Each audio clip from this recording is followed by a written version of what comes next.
Em nome de Jesus, que eu, na minha incapacidade humana, não consigo, Pai, discernir, não consigo explicar, mas que Teu Espírito Santo venha fazer essa obra nessas vidas nessa noite. É o que eu te peço em nome de Jesus, amém? Você pode se assentar. Glória a Deus.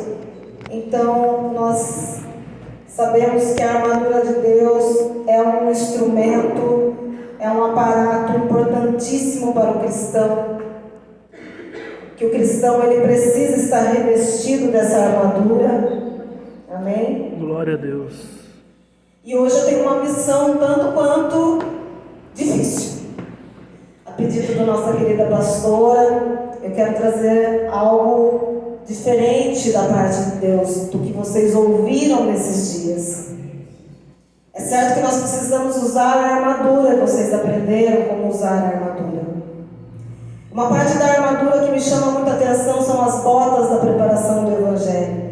Nós temos que estar revestidos dessa armadura todos os dias, para enfrentar as lutas que nós temos lá fora. Nós aprendemos que a nossa luta não é contra a carne, não é contra o sangue, mas ela é contra principados, potestades, hostes malignas que trabalham nas regiões celestiais. Tudo isso nós já aprendemos. Mas a bota é algo que me chama atenção, porque a bota, quando um soldado está em estado de alerta na guerra, ele não dorme de pijama, ele não tira a bota, ele está sempre preparado para ir, para cumprir o ID do Senhor. Então que nós possamos estar sempre preparados com essa armadura. Mas a armadura de Deus é muito, muito, muito, muito importante.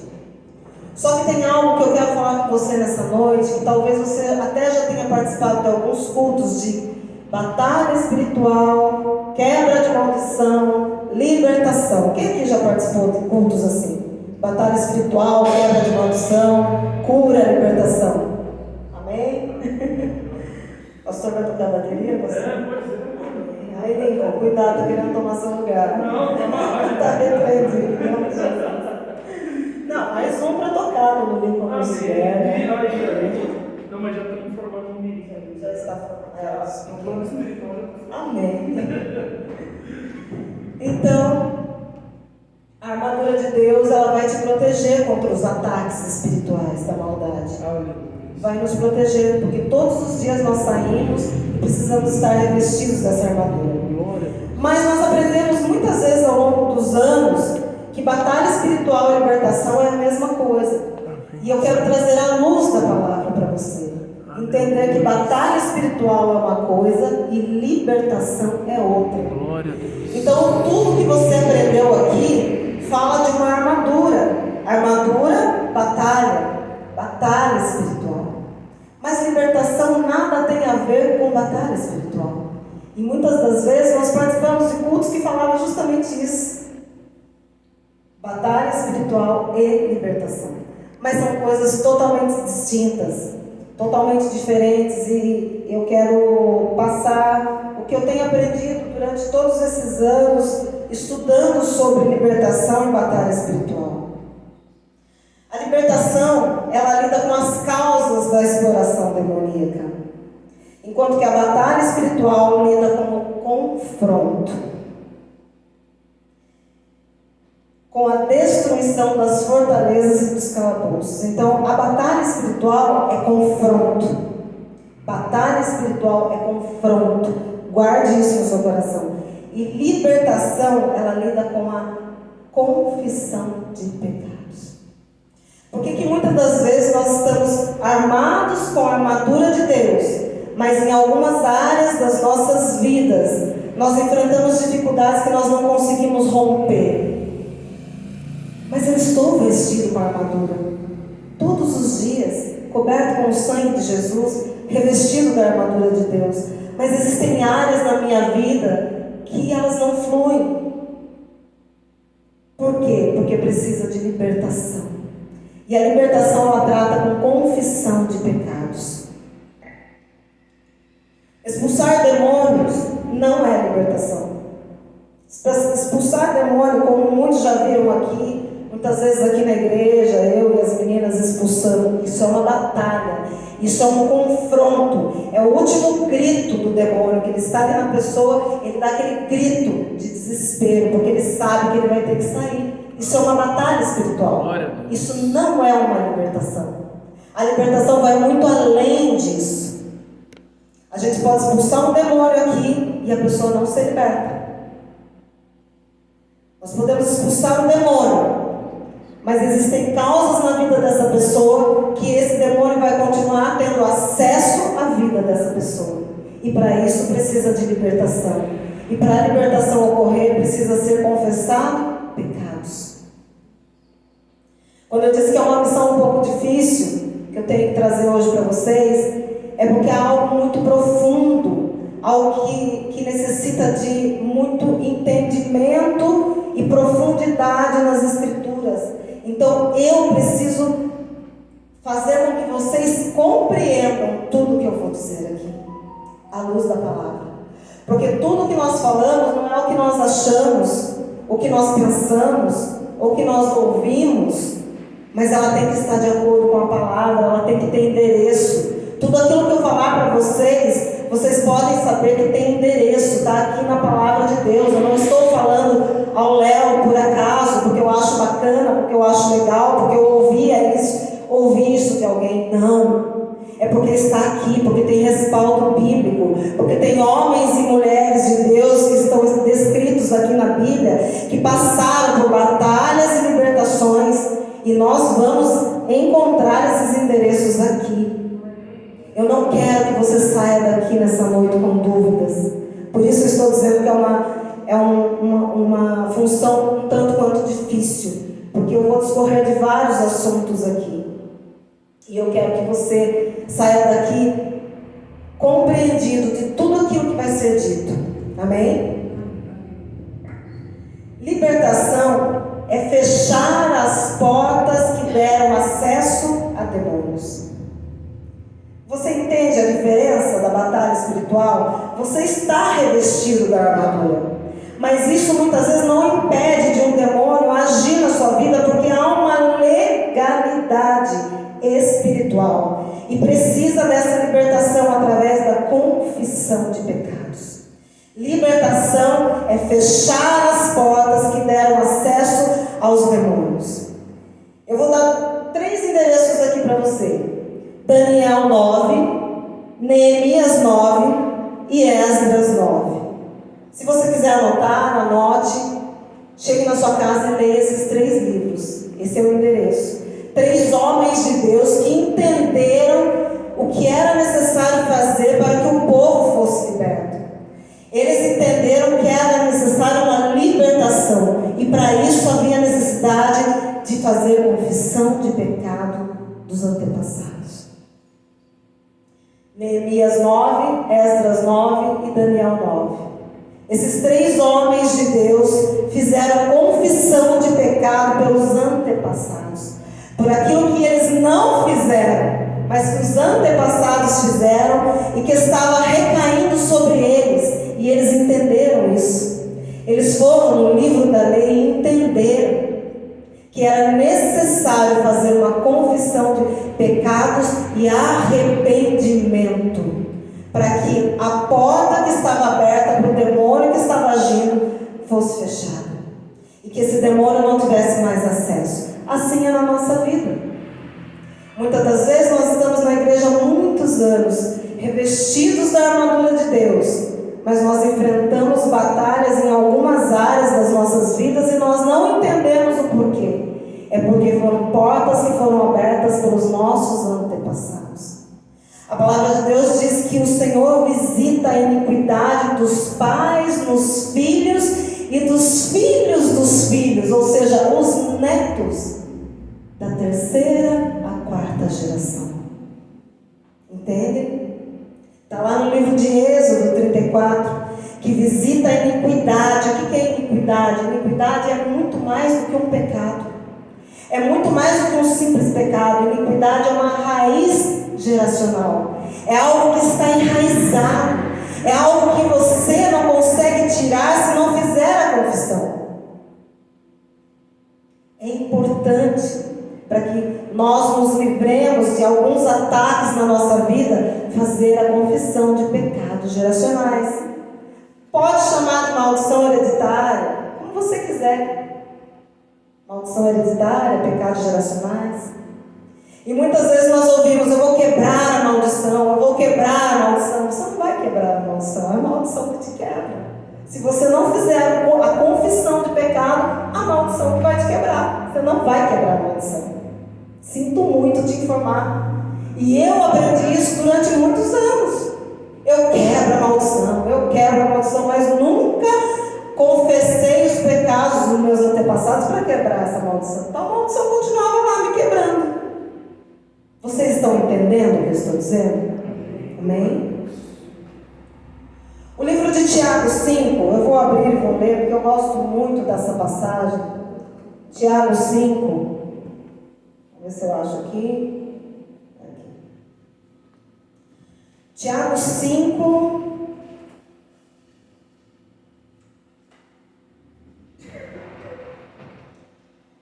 vamos ler do 15 em diante. Tiago 5, o 15 e o 16 diz assim: e a oração da fé salvará o doente, e o Senhor o levantará, e se houver cometido pecados, serão perdoados. Confessai as vossas culpas uns aos outros, e orai uns pelos outros para que sareis. A oração feita por um justo pode muito em seus efeitos. Aqui o livro de Tiago está sendo muito claro, dizendo que nós temos que confessar os nossos pecados uns aos outros, para que nós possamos ser sarados. Já viu que tem muitas enfermidades? Sabe que o demônio mais difícil de sair da vida da pessoa é o demônio da enfermidade. Existem enfermidades que são físicas, normais. Pessoas que têm problemas vão no médico, precisa tomar um remédio, toma um remédio. Mas se você vai no médico, toma um medicamento, vai de médico em médico, não descobre o que tem, não tem uma causa física, concreta, então é espiritual. E o demônio mais difícil de arrancar da vida de um ser humano é o demônio da enfermidade. A Bíblia nos dá o respaldo para isso. A mulher do fluxo de sangue, quantos anos? 12 anos. A mulher encurvada, 18 anos. O paralítico, tantos anos que eu já nem sei. Então são enfermidades que são ocasionadas por causa do pecado. São enfermidades que estão ali alojadas e elas não saem facilmente, porque precisa ser feita uma confissão de pecados. Quando Jesus fala para o paralítico: tome a tua cama e não peques mais, havia pecado, enfermidade causada por causa do pecado. Tiago fala: confessai as vossas culpas ou os vossos pecados uns aos outros, para que sejam curados. João 9, se confessarmos os nossos pecados, Ele é fiel e justo para nos perdoar os pecados.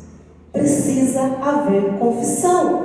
Se não houver confissão, o pecado vai continuar ali, trazendo enfermidades, trazendo problemas em diversas áreas da nossa vida, que nós vamos descorrer aqui. Eu vou mostrar para vocês, na palavra, o que o pecado, o que a falta da confissão de pecado pode ocasionar na vida das pessoas.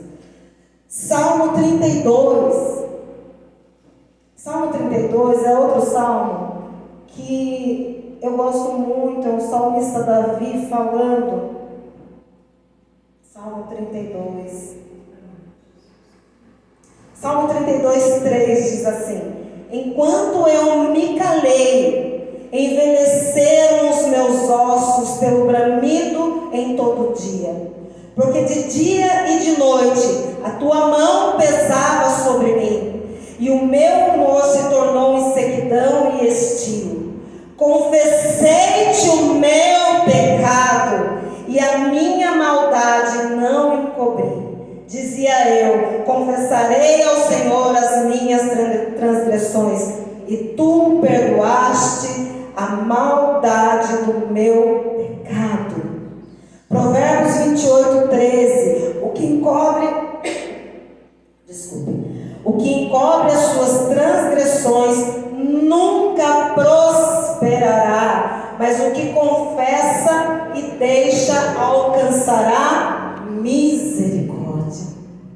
Está falando de prosperidade. Pecado tem a ver com doença, pecado tem a ver com prosperidade, pecado tem a ver com morte, e nós vamos ver e entender tudo isso aqui. Então, Provérbios, ele está dizendo aqui para a gente, que encobre as suas transgressões, nunca prosperará. Pecado oculto, pecado escondido, ninguém está vendo. Eu estou defraudando, estou roubando, eu estou tirando, ninguém está vendo, mas Deus está vendo. O que encobre, o que esconde, aquilo que é oculto, aquilo que está no escuro, que está nas trevas, nunca prosperará. Forte isso, irmãos. Então, para que confessar pecados? Qual é a lógica disso? É para você se livrar da morte, se livrar das heranças espirituais. Existem duas situações diferentes. Eu confesso o meu pecado pessoal, aquilo que eu fiz. Eu roubei, eu adulterei, eu forniquei, eu usei droga, eu fiz tudo que era ilícito. Eu confesso o meu pecado pessoal para me livrar da morte. Agora, eu confesso os meus pecados geracionais, das minhas gerações, dos antepassados, para me livrar da herança. Entendem? Então não tenha vergonha de confessar os seus pecados. Você não precisa falar para qualquer pessoa. Você precisa confessar com alguém que você confie. O seu pecado pessoal. O pecado geracional, no final nós vamos fazer algo que nunca foi feito nessa igreja. Por isso eu disse que a pastora me pediu para trazer essa palavra hoje. Que é algo que essa igreja precisa passar. Essa igreja precisa fazer essa confissão. No final vocês vão entender. Mas o pecado pessoal, você pode procurar uma pessoa da sua confiança. Você pode procurar o pastor, a pastora. Eles estão preparados para isso. Tudo que você falar jamais sairá. Mas é necessário muitas vezes fazer. Para que você se liberte daquilo que está te prendendo a sua vida inteira. Então a sua reputação, ela não pode ser maior, mais importante do que a sua libertação. Vocês entendem o que eu estou dizendo? A nossa reputação, mas eu tenho vergonha, eu prefiro, então fica aprisionado no pecado. Fica acorrentado, fica cativo do pecado. É por isso que é muito melhor você se livrar. A sua reputação, ela não deve ser mais importante do que a sua libertação. A sua libertação, ela é importante para você. Para que você não morra nos seus pecados. Vou te passar alguns dados. 30% das legalidades que os demônios têm para agir na nossa vida decorrem de heranças espirituais. Ou seja, 30% são fatos que herdamos e que dão legalidade para o inimigo trabalhar. 30%.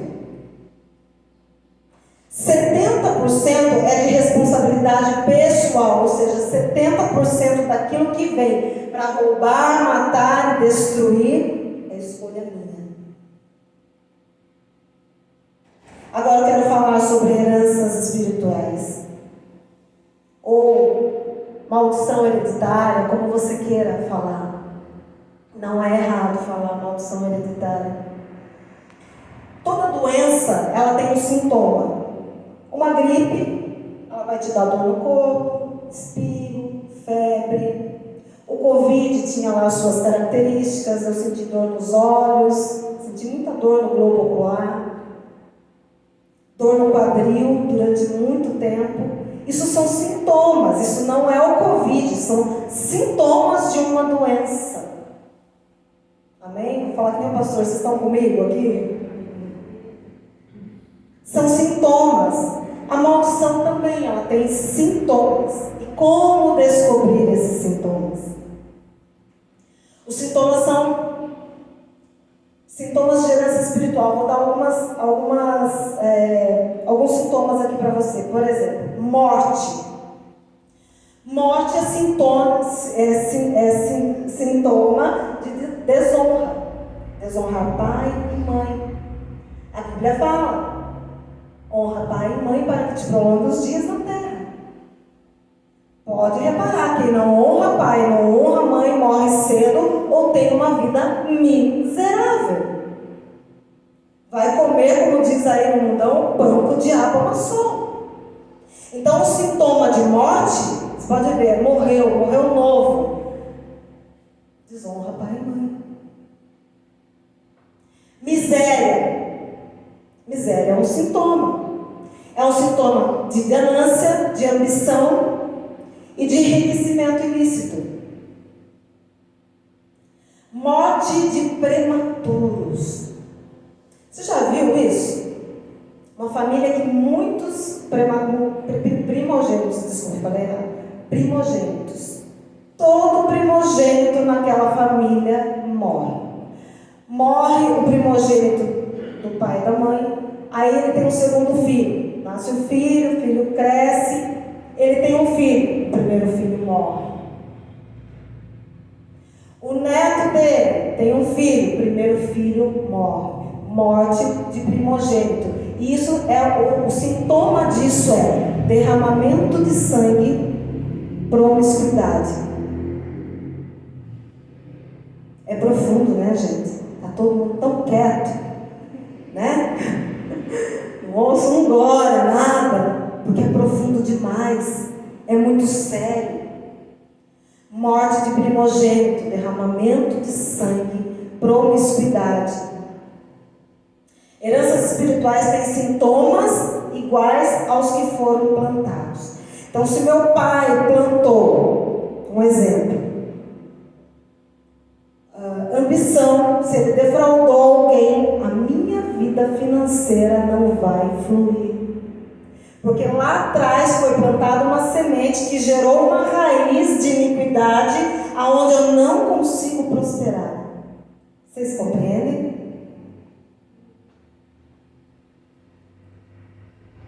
Eu quero apresentar agora para vocês 3 personagens. Eu tenho meia hora para pregar. E eu preciso falar desses 3 personagens, porque vocês lembram no começo, quando eu falei que eu vou dar endereços aqui na Bíblia? Esses 3 personagens são 3 personagens da maior relevância. São 3 homens de Deus, referência para nós. Mas Deus não aliviou para nenhum deles. Por que eu acho, ou por que você acha que vai aliviar para mim e para você? O primeiro personagem que eu quero falar é Noé. Abra lá no livro de Gênesis 8. Agora eu vou começar a pregação. Deus me socorra. Pedi tanta misericórdia de Deus para trazer esse ensinamento para vocês, que vocês não têm noção. Essa noite eu mal dormia, eu acordava e eu estava pregando para mim mesma. Gênesis 6 conta a história de Noé. Gênesis 6.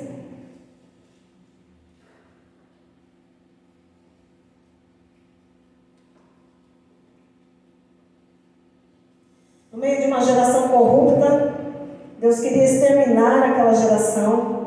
E Deus encontra Noé no meio daquele povo. Um homem bom, justo e íntegro. Vamos ler aqui?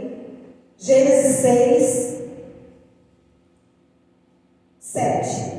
E disse o Senhor: destruirei de sobre a face da terra o homem que criei, desde o homem até o animal, até o réptil, até as aves do céu, porque me arrependo de haver feito.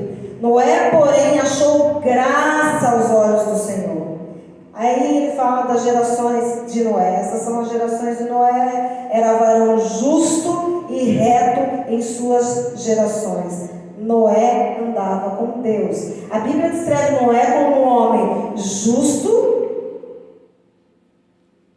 reto e que andava com Deus. Então Deus ele começou em Noé e na família de Noé um novo projeto. Nós já conhecemos a história de Noé, né? Sabemos que ele construiu a arca e entrou na arca com toda a sua família, seus filhos, noras, esposa, toda aquela bicharada. Todo mundo já conhece essa história. Eu quero chamar a atenção de vocês para uma parte que nem eu tinha percebido, nem eu tinha atentado para isso. Noé, ele entra na arca, acontece o dilúvio acaba. E aí, lá no capítulo 9, no verso 18, diz assim. Preste muita atenção nisso e guarde essa informação. Capítulo 9, versículo 18. E os filhos de Noé, que da arca saíram, foram Sem, Cão, Jafé. Preste atenção nessa parte e guarde essa informação. E Cão é o pai de Canaã. Amém? Cão é o pai de Canaã. Parece bobagem, mas você vai entender. Eles descem e Noé planta uma vinha. Verso 20 fala: E começou Noé a lavrar a terra e plantou uma vinha e bebeu do vinho e embebedou-se e descobriu-se no meio da sua tenda. E viu Cão, o pai de Canaã, preste atenção, Cão, pai de Canaã, a nudez de seu pai, e fez saber a ambos seus irmãos fora. Então tomaram Sem e Jafé uma capa e puseram sobre os seus ombros, e indo virados para trás, cobriram a nudez de seu pai, e o seu rosto eram virados, de maneira que não viram a nudez de seu pai. E despertou Noé do vinho, e sobre o que seu filho menor lhe fizera, e disse: Maldito seja Canaã, servo dos servos seja aos seus irmãos. E aí ele abençoa os demais e diz: Bendito seja o Senhor Deus de Sem, e seja-lhe Canaã por servo. Ora, então Noé entrou na arca com seus filhos, noras e netos. Quem é Canaã? É neto de Noé. Quando o filho mais novo entra e vê o pai bêbado, a bebida, né? Tem gente que acha que não tem problema beber uma taça de vinho, cada um faz o que quer, mas a bebida, ela tira o juízo da pessoa. Aqui nós podemos ver que Noé se embebedou, ficou pelado, bêbado, caído, desacordado. O filho entra, vê o pai naquela situação e sai correndo contar para os outros irmãos: olha, vai lá ver a nojeira que está nosso pai. Porque bêbado você sabe como é que é. Vomita, aquela coisa toda que a gente já sabe. Sabe-se lá Deus como Noé estava? Pelado, caído no chão, desacordado. E o filho vê aquela situação e corre contar para os irmãos. A palavra nos diz que os dois irmãos pegam uma capa, um numa ponta, o outro na outra ponta, e sem virar de costas, sem olhar para o pai, cobrem a nudez do pai. Então Noé desperta da sua bebedeira. E ao despertar, ele vê a capa sobre ele e diz: mas quem colocou essa capa? Os filhos falam: fomos nós, pai, mas nós não vimos a sua nudez. Vocês não viram? Então quem contou? Cão. Maldito seja Canaã. Ele amaldiçoa não a Cão, mas a Canaã. A geração futura está sendo amaldiçoada por causa do pai, por causa de uma atitude de Cão ou Cã. Algumas Bíblias está escrito Cã. O filho dele está sendo amaldiçoado. A geração que estava para crescer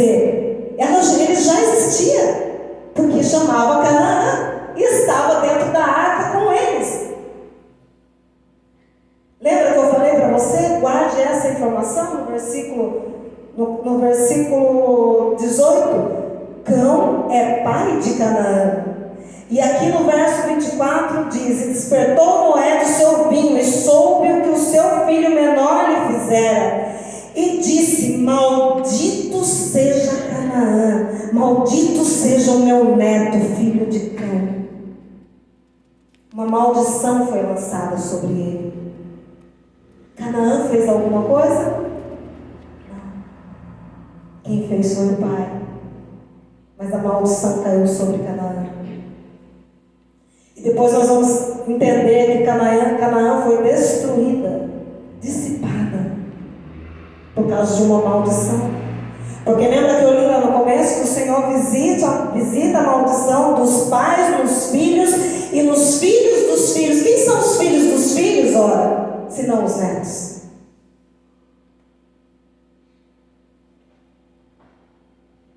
Ele amaldiçoou Canaã, abençoou os outros filhos e amaldiçoou Canaã. E aí nós vemos a consequência disso tudo. O filho de Noé, o jovem Cão, ele desonrou o pai. Aquilo foi uma desonra. E a desonra, como nós falamos no começo, ela traz uma consequência. E a consequência foi a maldição sobre a geração futura. Morte prematura. Desonrar pai e mãe. Ou vai morrer cedo, ou vai ter uma vida amaldiçoada, uma vida terrível. Vai comer o pão que o diabo amassou. Então o jovem, ele expõe a nudez do pai. No verso 24, o pecado do filho. O pecado é do filho, mas a maldição é do neto, Canaã. Êxodo 20, 12 fala dos 10 mandamentos e fala lá sobre isso. Mas nessa época os 10 mandamentos ainda não tinham sido escritos. Sim, eles não tinham sido escritos.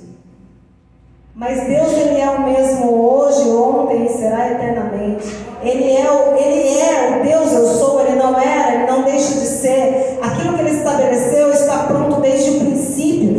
As leis, as tábuas das leis, os 10 mandamentos ainda não haviam sido publicados. Mas eles já existiam, porque Deus já tinha feito.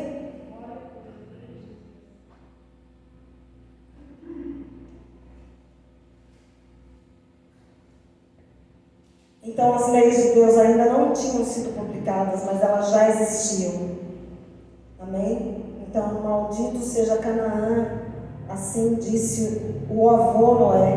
Entende que uma maldição de um avô caiu sobre o neto? Isso são heranças espirituais, geracionais. Isso é uma iniquidade, é uma raiz de iniquidade, que não vai sair se não houver confissão de pecados. Você pode se revestir da armadura. Canaã poderia se revestir da armadura, dos pés à cabeça, mas aquilo que foi lançado sobre a vida dele só sairia se houvesse uma confissão de pecados.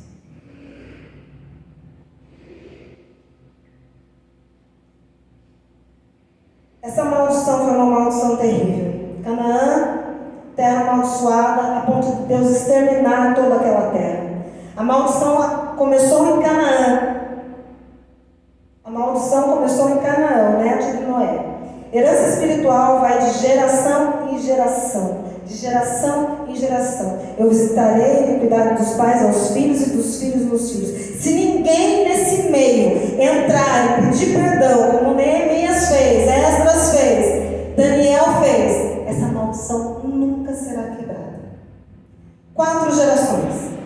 Se nessas 4 gerações ninguém se levantar no meio desse povo e se arrepender dos pecados, pedir perdão, vai continuar de geração em geração, sem fim. Entendem a necessidade de confessar pecados?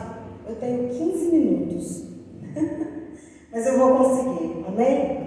O segundo personagem que eu quero falar é sobre Abraão. Abra lá em Gênesis 12, em frente aí, ó, uma folha à frente aí. Gênesis 12. Deus chama, porque quando Deus chamou Noé, Deus chamou a família de Noé. O projeto de Deus sempre foi e sempre será a família. Sempre. É por isso que o diabo tem o ódio da família. Já viu algumas pessoas falando contra a família aí na internet? É algo repugnante. Meu marido, ele fica indignado, fala, como pode falar assim? Que a família tem que ser destruída, que a família, ele fala, porque é Satanás que está agindo na vida da pessoa. Satanás, ele tem ódio da família, porque a família é projeto de Deus. Deus começou com Noé, com a família de Noé, e agora ele chama Abraão ainda, e chama a sua família. Vamos ler, capítulo 12, versículo 1. Ora, o Senhor disse a Abraão, sai-te da tua terra e da tua parentela. Preste bem atenção. Ora, o Senhor disse a Abraão. Abraão ouviu Deus. Abraão não viu Deus. Ele ouviu Deus. Ora, o Senhor disse a Abraão, sai-te da tua terra e da tua parentela, da casa do teu pai, para a terra que eu te mostrarei. E far-te-ei uma grande nação, e abençoar-te-ei, e engrandecerei o teu nome, e tu serás uma bênção, e abençoarei os que te abençoarem, e amaldiçoarei os que te amaldiçoarem, e em ti serão benditas todas as famílias da terra. Aqui há um pacto de Deus com Abraão. Um pacto onde Deus empenha a sua palavra falando com Abraão. Eu abençoarei os que te abençoarem e amaldiçoarei os que te amaldiçoarem. Abraão não sai sozinho da casa dele, ele sai com a sua família. O projeto de Deus é família. Abraão sai dali com alguns bens. Continua a palavra. Assim partiu Abraão, como o Senhor lhe tinha ordenado. Olha a família. E foi Ló com ele. E era Abraão da idade de 75 anos, quando saiu de Harã. E tomou Abraão Saraí, sua mulher, e Ló, filho de seu irmão, e toda a sua fazenda. Abraão levou consigo a sua família e os seus bens. Quando fala fazenda, são bens. Abraão tinha bens. Levou consigo toda a sua fazenda que haviam adquirido, e as almas que lhe acrescentaram em Harã, e saíram para irem à terra de... O que está escrito aí na sua Bíblia? Canaã. Interessante. Deus chama Abraão. Abraão não vê Deus, ele ouve Deus. Ele pega a sua família, os bens que ele adquiriu, a sua fazenda, ele tinha bens, e sai para uma terra. Deus fala para ele, para uma terra que eu te mostrarei. Ele não sabia onde era. E ele chega a Canaã. Ele chega a Canaã, e vieram à terra de Canaã, e passou Abraão por aquela terra até o lugar de Siquém, até o carvalho de Moré, e estavam então os cananeus na terra. E apareceu o Senhor a Abraão. Agora aqui Abraão vê o Senhor. A Bíblia é clara, não há palavra inútil na Bíblia. Apareceu o Senhor a Abraão. Pela segunda vez, o segundo contato que Abraão tem com Deus, ele vê Deus. Apareceu o Senhor a Abraão e disse: a tua semente darei esta terra. Esta terra é esta terra. Esse vaso é esse vaso, aquele vaso é aquele vaso. Esta terra é esta terra, aquela terra é aquela terra. Te darei esta terra. Onde Abraão estava? Canaã. Ele não disse que mostraria a terra? A tua semente darei esta terra. E edificou ali um altar ao Senhor, porque ele viu o Senhor, ele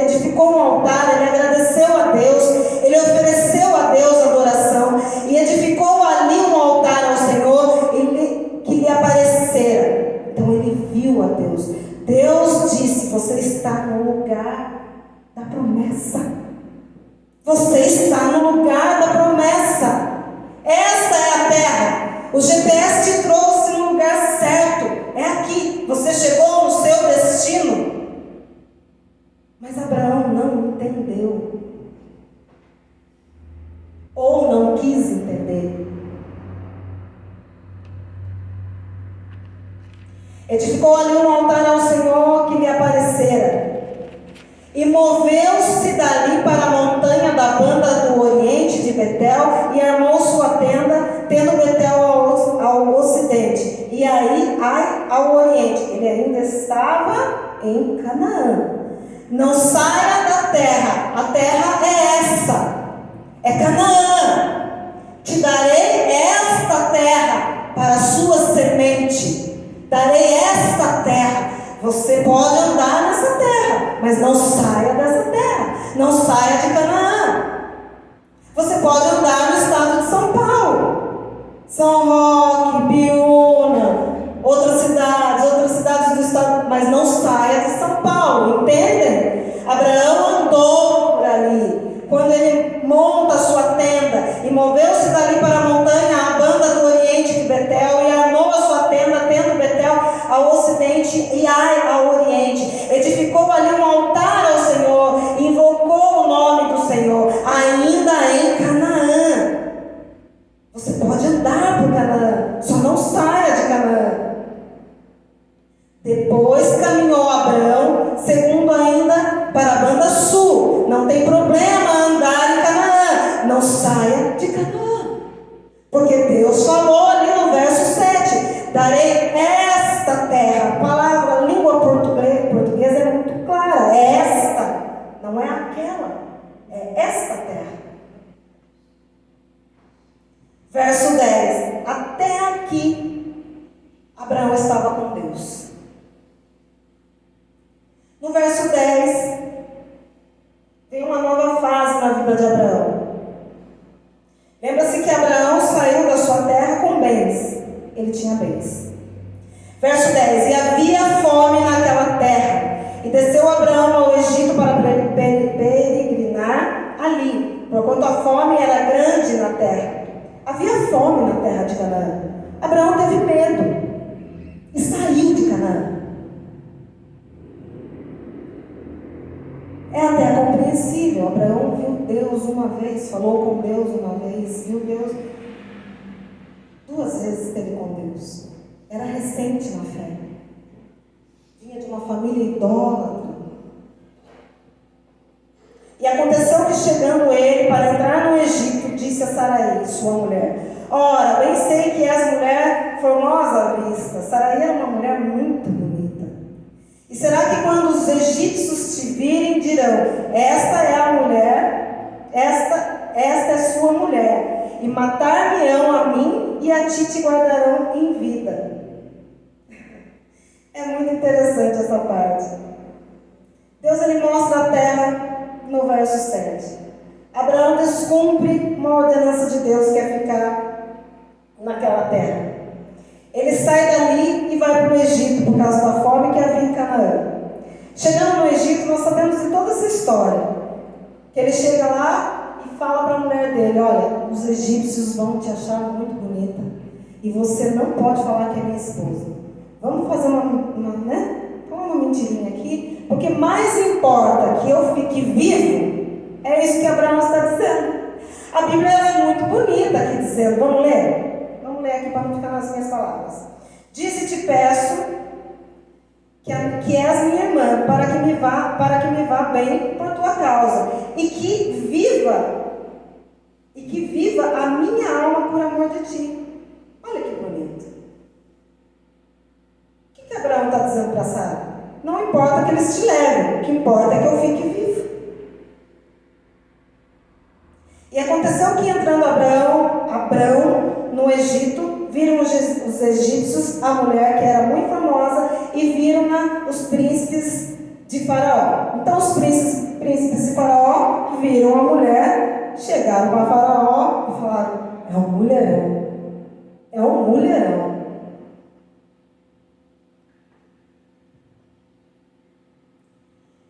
e gabaram-na diante de Faraó.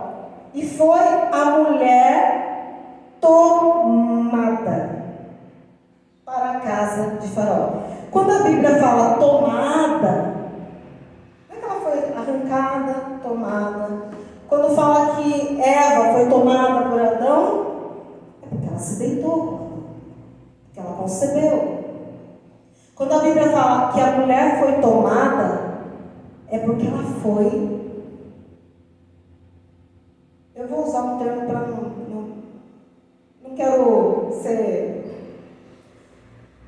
Ela se deitou, Faraó. Ai, Helena, mas eu nunca ouvi falar isso. Eu acho que ela foi para a casa de Faraó e ficou lá de escrava, de serviçal, ficou lá abanando o Faraó. A Bíblia é muito clara. Quando ela fala tomada, é porque ela foi para a cama de Faraó.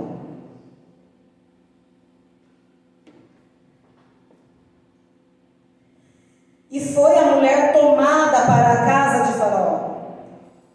E fez bem a Abraão por amor dela, por causa de Saraí. Faraó abençoou Abraão. E ele teve ovelhas e vacas e jumentos, e servos e servas, e jumentas e camelos. Feriu, porém, o Senhor a Faraó. Deixa eu parar só aqui um minutinho. Abraão, no caso ainda, Abraão enriqueceu por causa dessa atitude, ganância. Ele entregou Saraí para Faraó. E ele teve muitos camelos, jumentos, vacas. Ele ficou rico, muito rico. A Bíblia, ela não fala a palavra milionário. A Bíblia não tem essa palavra milionário. Quando uma pessoa é rica, a pessoa tem bens, ela tem bens. Abraão saiu da terra dele com bens. Quando a Bíblia fala muito rico, é muito rico. Quando a Bíblia fala rico, é rico. Quando a Bíblia fala muito rico, é milionário. Aqui, a Bíblia fala que Abraão ficou muito rico. Nós vamos ler ali mais logo abaixo. No verso 13, capítulo 13, verso 2. E aí Abraão, muito rico em gado, em prata e ouro. Muito rico, muito milionário. Agora eu pergunto para vocês, quanto tempo um rebanho demora para se formar? Quanto tempo Saraí ficou na casa de Faraó? Alguns estudiosos dizem que próximo de 12 anos. A gente sempre lê essa passagem, parece que foi tudo muito rápido, tudo muito assim. Não foi. O gado, para se formar, dar cria e crescer, para se formar um grande rebanho, como a Bíblia fala que Abraão teve, ele ficou muito rico, milionário. É próximo de 12 anos. Então Abraão enriqueceu às custas de Saraí, ilicitamente.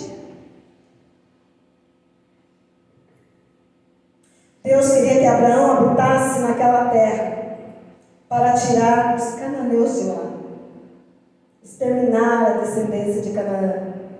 Mas Abraão perdeu o foco, ele foi para o Egito. Abraão vai para o Egito, pede para Sara mentir, ele enriquece às custas dessa mentira, e a consequência vem. Porque todo pecado tem uma consequência. E nós vamos ler.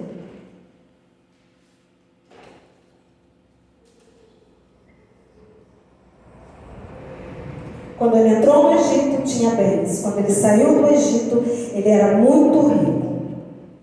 Vamos voltar um pouquinho no verso 16. Quando Abraão fica muito rico, nós já lemos. 17. Feriu, porém, o Senhor a Faraó com grandes pragas e a sua casa, por causa de Saraí, mulher de Abraão. Quando fala casa, é família. Quando a Bíblia fala casa, é família. Quando a Bíblia fala espada, é morte. Feriu o Senhor a casa de Abraão, de Faraó, a família de Faraó. Não fala que o Egito foi ferido, o Egito foi tocado por Deus. Não fala que a casa de Faraó foi tocada por causa de Saraí, mulher de Abraão. Então chamou o Faraó a Abraão.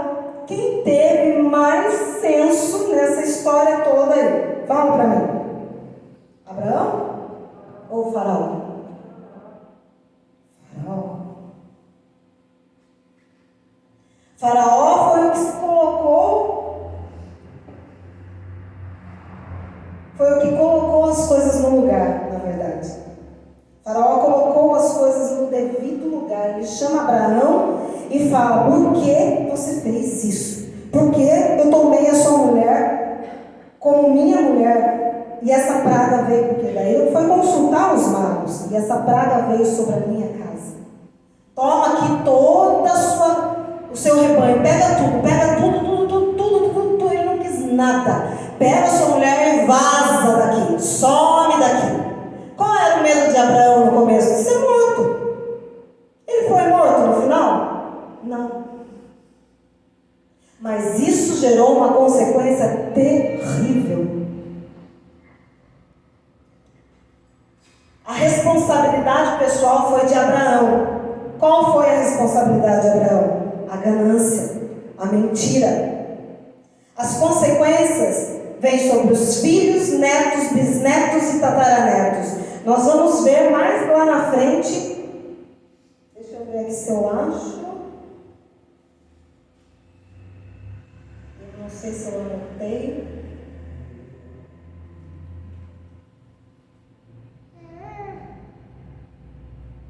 Gênesis 15, mais à frente. A consequência, a responsabilidade pessoal foi de Abraão. Pecado, ganância, consequência. Olha a consequência que teve no capítulo 15 de Gênesis. Capítulo 15, versículo 12. Então Abraão sai dali. Faraó foi o que teve mais senso nessa história toda. Colocou as coisas no lugar, chamou Abraão, falou: pega tudo aí, cata tudo esse trem aí que eu mesmo te dei, que eu te enriqueci, e vaza daqui, some daqui, porque a morte está na minha casa, por sua causa. Então o Faraó teve mais senso. Aí lá no capítulo 15, no verso 12, vem a consequência.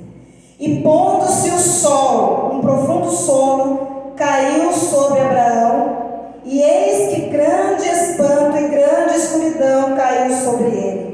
Então disse a Abraão, tá?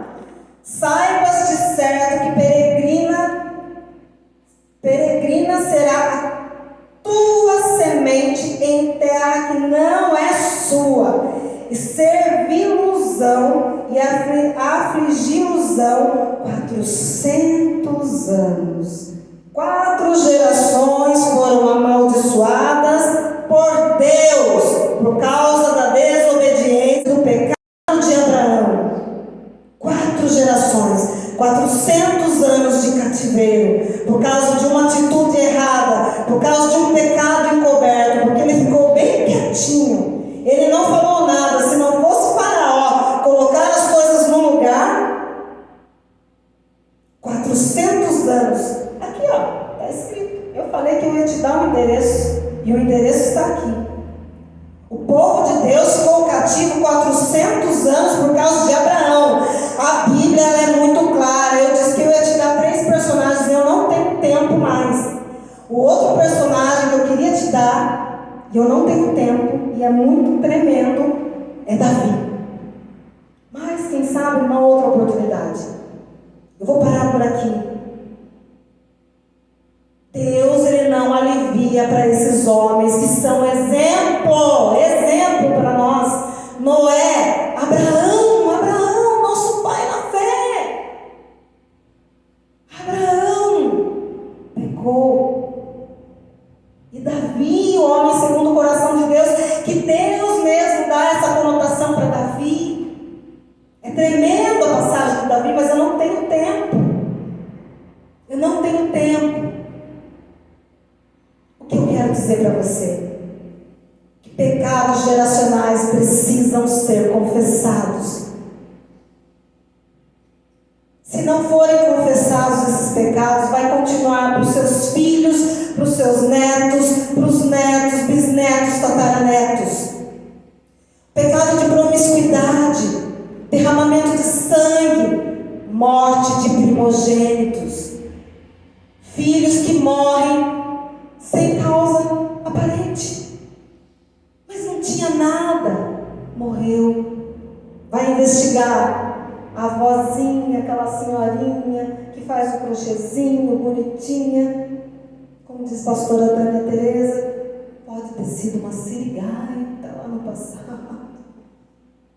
E a consequência vem sobre os netos, bisnetos, tataranetos, prostituição, idolatria. Eu tinha tanta coisa para falar, tanta coisa, porque a idolatria também é uma prostituição. Quem pratica idolatria prostitui aos olhos de Deus, é uma abominação aos olhos de Deus.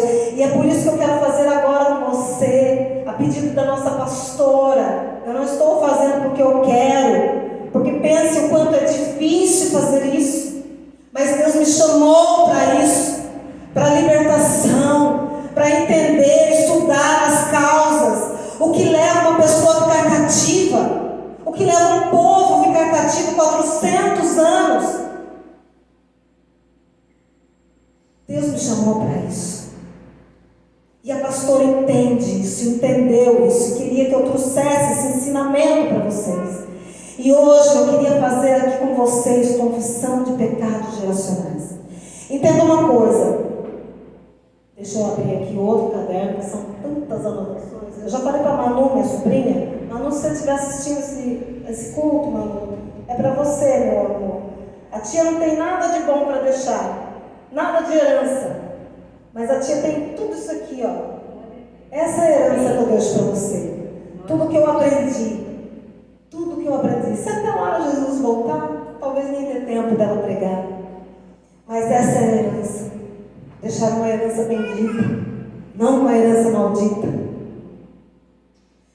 O meu pecado pessoal, eu confesso para me livrar da morte. Isso você vai analisar na sua casa, no seu quarto, na sua intimidade com Deus. Deus, eu fiz isso. Eu entendi que eu preciso confessar. Eu vou procurar o pastor, vou procurar a pastora, vou procurar as intercessoras, ou eu vou procurar um irmão que seja de Deus, que eu tenha intimidade para confessar os meus pecados e me arrepender dos meus pecados e me livrar da morte. Entenda que tudo isso que eu falei aqui, a maldição, ela não vai te levar para o inferno. Sabe por quê que ela não vai te levar para o inferno? Porque muitas vezes a maldição vem de Deus. Nós vemos que Deus falou para Abraão: amaldiçoarei os que te amaldiçoarem. A maldição muitas vezes é a justiça de Deus. É para nós podermos parar e entender que precisa ser confessado o pecado.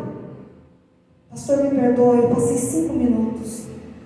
Vocês podem ficar um pouco mais comigo? Pode pregar até meia-noite, irmão. Amém. Eu posso pregar até meia-noite. É que é um assunto muito difícil de transcorrer em 1 hora, meia hora. Tanto que eu tinha mais um personagem para falar, eu não vou conseguir. Mas eu preciso fazer a confissão de pecados geracionais, de heranças geracionais para vocês. Porque uma coisa é o pecado pessoal, você vai confessar com alguém. Mas o pecado geracional eu confesso para ficar livre das heranças. Eu vou dar um exemplo rápido antes de nós fazermos essa confissão. Eu quero fazer uma oração antes e nós vamos fazer essa confissão, amém? Quando nós temos uma herança, nós simplesmente herdamos a herança porque nós somos filhos. Porque sois filhos, sois herdeiros. Você não pode chegar e falar: eu não quero essa herança. O juiz ele não vai aceitar. Você tem que fazer uma petição. O juiz vai querer entender se você não está sendo coagido por alguém para não querer aquela herança, porque ela é direito seu, ela é sua herança. É uma herança que você tem direito, porque você é filho. Se você é filho, você é herdeiro. Mas quando você não quer uma herança, você tem que chegar diante do juiz, fazer uma petição e dizer: eu não quero essa herança por isso.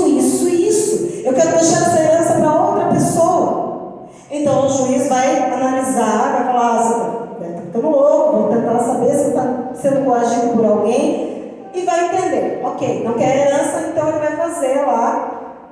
o processo para que você fique livre. Uma vez livre dessa herança, você não tem mais direito a ela. Uma vez livre de uma herança, você não tem mais direito a ela.